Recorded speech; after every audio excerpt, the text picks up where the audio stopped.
So I'd like to get on with my Hanukkah teaching. First, introduce why I'm reading Stephen Pressfield. By the way, if you have not read his War of Art, Turning Pro, his other nonfiction, The Artist's Journey, a couple of books out recently. This was published in 2002. Is his first nonfiction, as far as I know. His fiction is fabulous. His nonfiction is fabulous. And his nonfiction, The War of Art, was his talking about his struggle to overcome resistance so he could get to his calling. So in the beginning of the book, in the introduction, he says, I never thought I would teach. I never thought I would write nonfiction. It was my journey, my private journey. But then he realizes for every creative person, and I'm going to talk about what that means for us regular folks, for every creative person, there is profound resistance to fulfilling our calling. So on page 55 in War of Art, we have and by the way, the book is little prose poems, sometimes a quarter of a page, a half a page and a half. So it's the kind of book that you can read a page and a half, you get a full thought, digest it, come back another day. So I love reading and rereading this book. And by the way, I've been reading and rereading it since Stephen gave it to me. I think we met around 2000, maybe 10 or 11. And every time I reread, it's a surprise because there's no plot. It's not like I remember what happened. These are really gems. They're delightful, heart-piercing gems. So he's talking about resistance, which reads on to the Jewish spiritual psychological concept of the Yetzer Hara. So the Yetzer Hara has the idea that there's a shape within us that is set against our fulfilling our vision as human beings. So what oftentimes happens is we do what comes easy to us. Now, a tremendously gifted person, what comes easy to them might look hard to everybody else. But sometimes what's hard for them, as I'll be speaking in a few moments, is balance, is personal relationships. So when he says resistance, he's especially talking about resistance for creative people, meaning what gets in their way of fulfilling their calling and creating beauty. As you'll see, I'm going to translate this into what I'm going to call the beauty of a balanced life, the beauty of creating beautiful interpersonal relationships, and the beauty of a life of depth. It's a little bit different from Pressfield, but when I read the book, I applied it immediately to the work that I teach. Resistance is fear. So something in us is afraid of what it will take, to live according to our vision. It doesn't want to be all in. There's something in us that is scared to be all in and do whatever it takes. But resistance is too cunning to show itself naked in this form. Why? Because if resistance lets us see clearly that our own fear is preventing us from doing our work, we may feel shame at this. And shame may drive us to act in the face of fear. So once you see the resistance and you realize all the excuses and rationalizations that you're giving, it doesn't mean anything. It's just an inner war against resistance. You might marshal up the effort as I often say, to take the war to the Yetzer Hara, and don't wait for it to ambush you. Resistance does not want us to do this. So it brings rationalization. Rationalization is resistance's spin doctor. It's resistance's way of hiding the big stick behind its back. Instead of showing us our fear, which might shame us and impel us to do our work, resistance presents itself with a series of plausible, rational justifications for why we shouldn't do our work. What is particularly insidious about rationalizations that resistance presents to us is that a lot of them are true. They're legitimate. Speaking as a male now, our wife may really be in her 8th month of pregnancy. She may, in truth, need us at home. Our department really may be instituting a changeover that will eat up hours of our time. Indeed, it may make sense to put off finishing our dissertation, at least until after the baby's born. What resistance leaves out, of course, is that all that means diddly. Tolstoy had 13 kids and wrote War of Peace. Lance Armstrong had cancer and won the Tour de France 3 years and counting. So that's that little chapter. As I've said, I could have done without War and Peace, so maybe he should have paid more attention to his kids. It's my personal opinion. And Stephen is writing to the person who has to get the big thing done. But I, like most of you, I had a dissertation to write. I have work to do. I have married 4 children, complex life as a rabbi, was a professor for most of my adult life. So when I look at the different things, I couldn't be all in on any one thing because I really wanted to be as all in as possible on everyone as much as possible.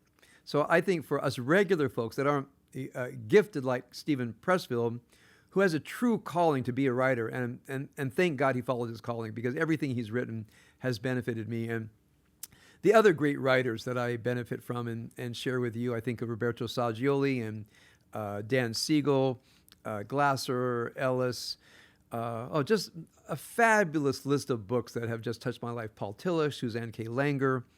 I just finished a novel by Cormac McCarthy called The Road. Stunning book. Someone recommended to me. I swallowed up in about 2 hours over the past 3 days.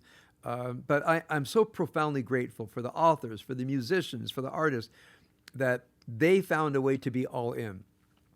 But I think for people who don't have that one singular calling, I think our calling is beauty as balance.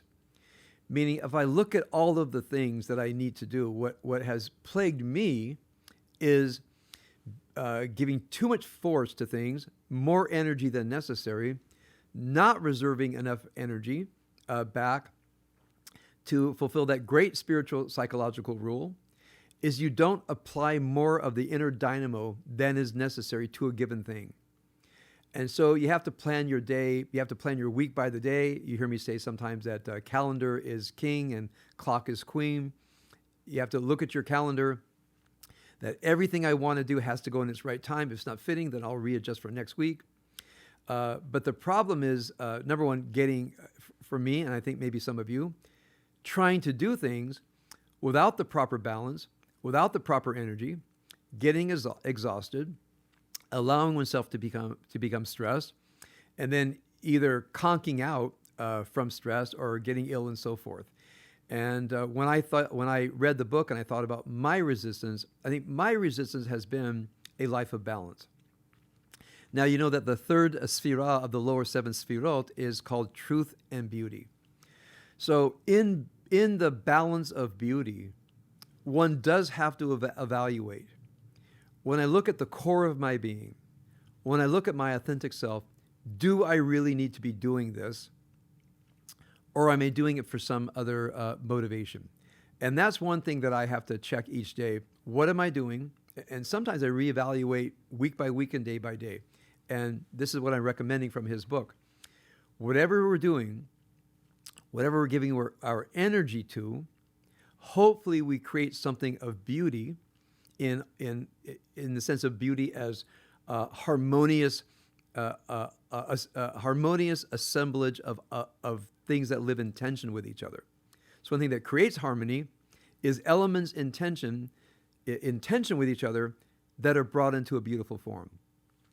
So for most of it, it means our work, our recreation, our family, close friends, the many things that we do, and give each one as much energy as is required, but no more. Make sure we have energy for plenty of things so that we don't become stressed, which is the great killer, and that we don't become ill or we don't find ourselves frittering away time from exhaustion. So I want to give you one example of resistance because, as you know, the main thing I teach about resistance is resistance to virtue, rationality, and wisdom in interpersonal relationships. I'll let Stephen Pressfield address, as I don't think anybody like him can address creative blocks. But what I find is continuous resistance to live by virtue, rationality, and wisdom in interpersonal relationships. And I hear rationalizations, just he's talking about it all the time. So I want to focus on number 2 of the 4 C's, criticizing complaining, condemning, and escalating conflict. The most insidious of the 4 C's for me when I counsel and teach is complaining. So criticizing is pretty straight up. You're pointing out the faults of another person in an unkind way. The next kind of criticizing, I'll call it criticizing B, is giving unsolicited advice.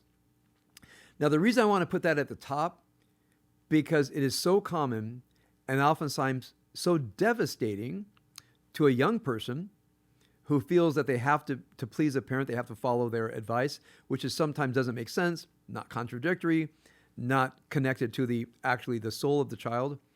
And then many times with adult relationships, whenever a person gives unsolicited advice, it's as if they're saying, I know things better than you, I'm going to school you, I'm going to explain to you, we'll call that spouse-splaining.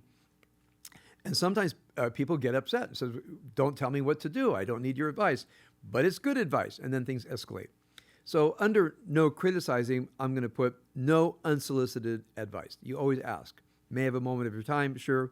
May I offer you a word of advice? Sure. Keep it to a minute. Everything's good. Complaining is when a person, instead of saying you're disrespectful, says, I don't feel seen.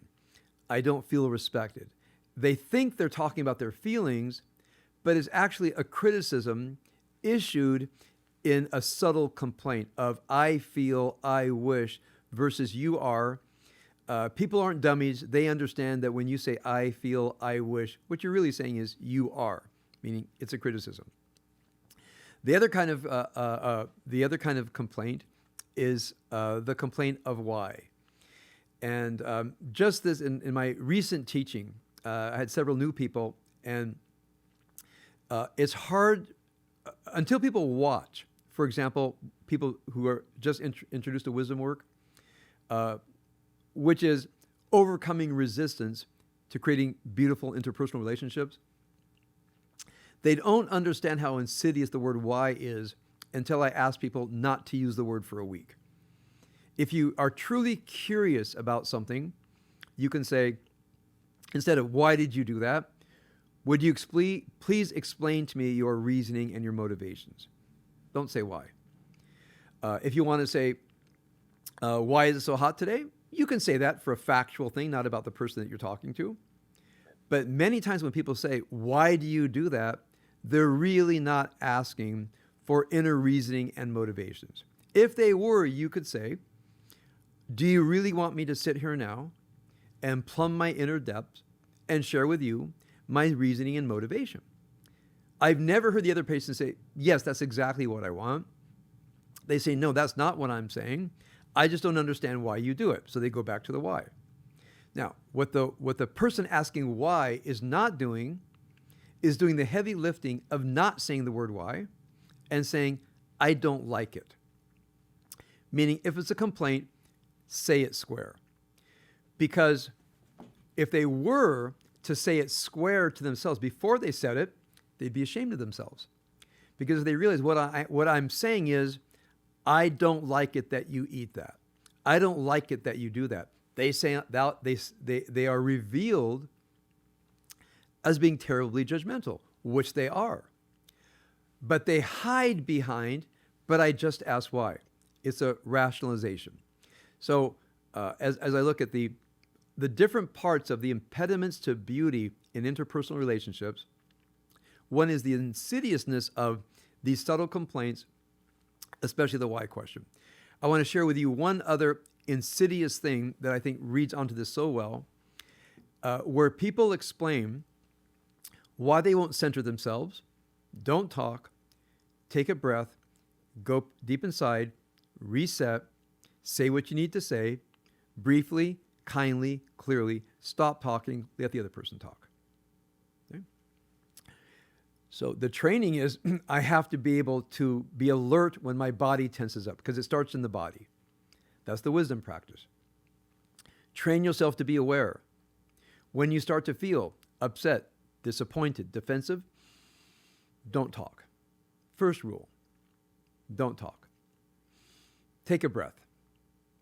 Go to a script such as, I'd like to share with you that I really don't think you should be doing that. I don't think you should have that dessert. I don't think you should have that second cup of coffee. I don't think you should be spending time with that person. As opposed to why, say what you got to say. And the other person, I train the other person to say, I really appreciate that. Can I get back to you? That's the other side of the script. Because oftentimes what happens to the other person is they get defensive or angry.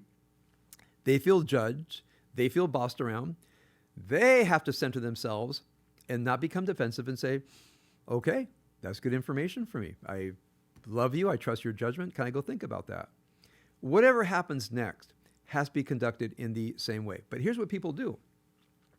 Somebody does something. The person doesn't like it. So they right away feel they have to speak. Their child doesn't do their homework. They have to tell them to do their homework. If the spouse does something they don't like, if anybody does something they don't like, we rush immediately to judgmentalism. We may not want to admit that we're criticizing, so we go to the insidious complaints. By the way, that's what part of what gossiping is. Gossiping is complaining about someone as an ambush instead of saying it square. That's one reason Jewish law is so adamantly against gossip. We do have to process things with other people, but at some point, if you don't like what someone else is doing or saying and you have an interpersonal relationship, just contact them and say it square. So for beginners, I constantly hear, but they trigger me. They say things and do things that make me speak. They make me anxious. They make me angry. They make me depressed. All right? As you know, what I say is, they might trigger it, but the trigger's inside of you. So whenever a person says they make me, they don't want to face the truth that no one can make you feel anything at a certain point. Now, in normal human discourse, yes, when I say a person made me feel sad, what I mean is the sadness is mine. They were the catalyst. But it's a lie. And how do I know this? Try to make a depressed person happy by telling them jokes. They might say to you, quit telling me jokes, quit trying to make me happy, let me be depressed. So one way you can test this theory, that you can't make people feel things, try to make somebody feel something they don't want to feel. That's the test case. So now with Hanukkah, what resistance forces us not to do is light that light of wisdom. Light the light of virtue.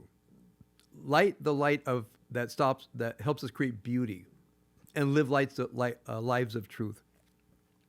So in Stephen Pressfield's book, for creative people, that light of creativity is not lit. The potential is there. You might say the oil is there. The wick is there, but they never light the light because resistance gets in the way. For us regular folks, I think our job is, number one, in interpersonal relationships, be wise and create beauty. Be wise and create beauty. And you don't create beauty from anger, defensiveness, criticizing, and so forth. No, beauty comes next.